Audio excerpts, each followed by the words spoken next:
गलती किसकी? ये कहानी एक परिवार की है जिसमें कुछ ऐसा होता है जो आपको सोचने पर मजबूर कर देगा कि रिश्तों के ऐसे भी रूप होते हैं। तो चलिए शुरू करते हैं। दूर कहीं एक गांव में एक परिवार रहता था, जिसमें एक किसान, उसकी पत्नी और उसका एक बेटा था। वो सब एक अच्छे परिवार की तरह अपना जीवन जी रहे थे। खेती से ही उनका जीवन यापन होता था। धीरे धीरे समय बीता, लेकिन एक दिन अचानक किसान की पत्नी बीमार हो गई। बहुत इलाज करवाने के बाद भी किसान अपनी पत्नी को नहीं बचा सका और किसान की पत्नी की मृत्यु हो गई। क्योंकि किसान का बच्चा बहुत छोटा था, तो सभी गांव वाले और किसान के रिश्तेदार उसे दूसरी शादी के लिए समझाने लगे, परंतु किसान नहीं माना। एक दिन किसान अपने घर पर बैठा हुआ था तो उसका बच्चा बोला कि माँ कहाँ है। किसान के पास कोई जवाब नहीं था। इसी तरह जब भी बच्चा किसान से पूछता कि माँ कहाँ है, तो किसान शांत हो जाता और उसकी आंखें भर आती कि इस छोटे से बच्चे को कैसे समझाओ। तो हार कर किसान ने एक दिन दूसरी शादी का फैसला किया। कुछ समय बाद किसान ने दूसरी शादी कर ली, पर जैसा किसान ने सोचा था कि बच्चे को माँ का प्यार मिलेगा, वैसा कुछ नहीं हुआ। किसान की दूसरी पत्नी उस बच्चे को बिल्कुल भी पसंद नहीं करती थी। एक रात जब किसान और उसकी पत्नी विश्राम कर रहे थे, तो उसकी पत्नी बोली, आप इस बच्चे को कहीं भेज क्यों नहीं देते? कल को अगर हमारा बच्चा होगा तो मैं दोनों बच्चों को कैसे संभालूंगी? यह सुनकर किसान ने पत्नी को समझाया कि अगर दोनों बच्चे साथ में रहेंगे तो हमारे घर में रौनक होगी।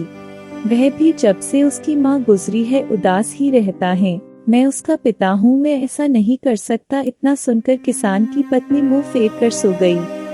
वो दरअसल ये चाहती थी कि किसान की सारी जायदाद सिर्फ उसके होने वाले बच्चे को मिले, ना कि किसान के पहले बच्चे को।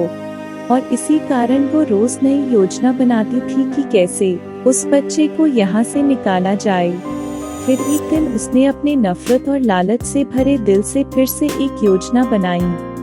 वह किसान से बोली, हमारा बच्चा जब तक इस दुनिया में नहीं आएगा, जब तक आप इस बच्चे को यहाँ से नहीं निकालोगे। यह सुनकर किसान चिल्लाकर बोला, तुम्हें पहले भी समझाया था, तुम समझती क्यों नहीं हो? पत्नी चिल्लाकर बोली, मुझे नहीं पता, अब या तो ये रहेगा या मैं रहूंगी इस घर में। किसान दुखी होकर बोला कि मैं ऐसा नहीं कर सकता। तो पत्नी बोली, फैसला तुम्हारा है। किसान बड़े भारी मन से बोला, ठीक है, मैं कल सुबह उसका यहाँ से कहीं और छोड़कर आ जाऊंगा। ये सुनकर पत्नी खुश हुई और सोने की तैयारी करने लगी। लेकिन आपको तो पता है, नफरत और लालच से भरा इंसान कभी खुश नहीं हो सकता। पत्नी ने फिर बोला कि अगर आप इसे कहीं और छोड़कर आएंगे तो एक दिन ये फिर वापस आकर जायदाद में अपना हक मांगेगा। किसान गुस्से में आकर बोला, आखिर तुम चाहती क्या हो? किसान की पत्नी बड़े ही कठोर स्वर में बोली, मार दो उसको। किसान के पैरों के नीचे से जैसे जमीन खिसक गई। किसान बोला, आखिर तुम भी उसकी माँ हो, भले ही सौतेली हो पर हो तो माँ ही। परंतु किसान की पत्नी कुछ भी सुनने को तैयार नहीं थी। बहुत बहस होने के बाद आखिर किसान भी मान गया और बोला, ठीक है, कल सुबह मैं उसको मार दूंगा। अगली सुबह जब बेटा उठा तो किसान अपने बेटे से बोला कि बेटा, खेत में हल लेकर चले जाओ और जहाँ से फसल अच्छी नहीं उगी है वह पर जमीन खोदकर नया बीज डाल देना। बेटा बोला, ठीक है पिताजी, और बेटा हल लेकर खेत में चला गया। तभी किसान की पत्नी आई और बोली, आपने तो उसे खेत में भेज दिया, आपने तो रात उसको मारने का वादा किया था। किसान बोला, मैंने इसीलिए उसे खेत में भेजा है ताकि मैं उसको मारकर वहीं दफना सकूं। किसान की पत्नी खुश हो गई। उधर जैसा ही बेटा खेत पर पूछा तो उसने देखा कि फसल तो अच्छी खड़ी है, फिर पिताजी उसको उजाड़ना क्यों चाहते हैं? अगर ये दोबारा नहीं उपजी तो क्या होगा? यही सोचकर बेटा वापस चल दिया कि एक बार पिताजी से दोबारा पूछ लेता हूँ। जैसे ही बेटा घर पहुँचा, दोनों पति पत्नी हैरान होकर पूछने लगे कि वापस क्यों आए?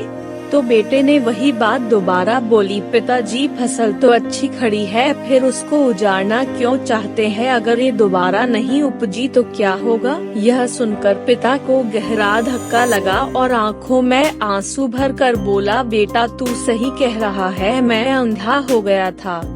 किसान ने चिल्लाकर अपनी पत्नी को बोला, इससे पहले मैं गुस्से में तेरी हत्या कर दूं, निकल जा मेरे घर से। और ये कहकर किसान ने अपनी पत्नी को घर से निकाल दिया। तो दोस्तों, अब आप लोग कमेंट करके बताओ कि बेटे की बात से किसान को क्या समझ आया और इस पूरी कहानी में ज्यादा गलती किसकी है। हमें आपके कमेंट्स का इंतजार रहेगा। हम अपने इस चैनल पर आगे भी ऐसी बहुत सी कहानियाँ लेकर आएंगे, तो जल्दी से हमारे चैनल को सब्सक्राइब कर दीजिए ताकि आपसे कोई भी कहानी मिस न हो। और अगर आपको एक कहानी पसंद आई हो तो इसे लाइक भी कर दे।